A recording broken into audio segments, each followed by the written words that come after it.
The iPhone 11 was a great handset when it launched, and if the mega price tags of the modern day Pros and Pro Maxes are just a little too much to stomach for you, then it's still not a bad option today. But with the arrival of the iPhone 14 later this year, one tipster is suggesting that it will spell the end of the iPhone 11. So if you want the older phone, then you've got just a few months left to get it direct from Apple.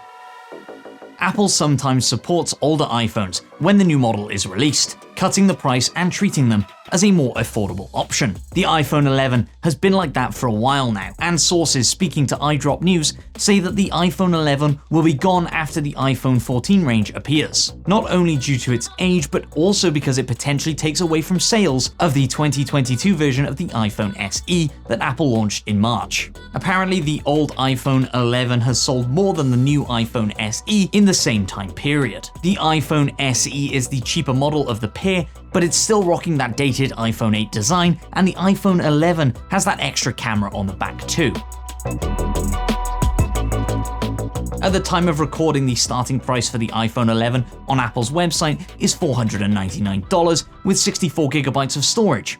Compare that with the $429 for this year's iPhone SE with the same 64GB of storage on board. But if you think the iPhone SE is just a bit meh and the iPhone 11 is too old, then you'll be glad to hear that with the introduction of the next iPhone, we'll also most likely see the iPhone 12 get a price reduction, perhaps to the same level that the iPhone 11 currently is. Right now, the iPhone 12 pricing starts at $699, and if Apple sticks to its usual schedule, then we'll be treated to 4 versions of the iPhone 14 in September. Expect the 14, 14 Pro, 14 Pro Max, and of course the standard 14. But what about the Mini? I hear just one of you calling from the back. Well, the truth is the iPhone Mini line apparently just doesn't sell well. Like we said at the top, the iPhone 11 is still a decent handset by modern standards. But with the iPhone 14 just around the corner, its days are numbered. So if you want a brand new one from Apple, you better get a shift on.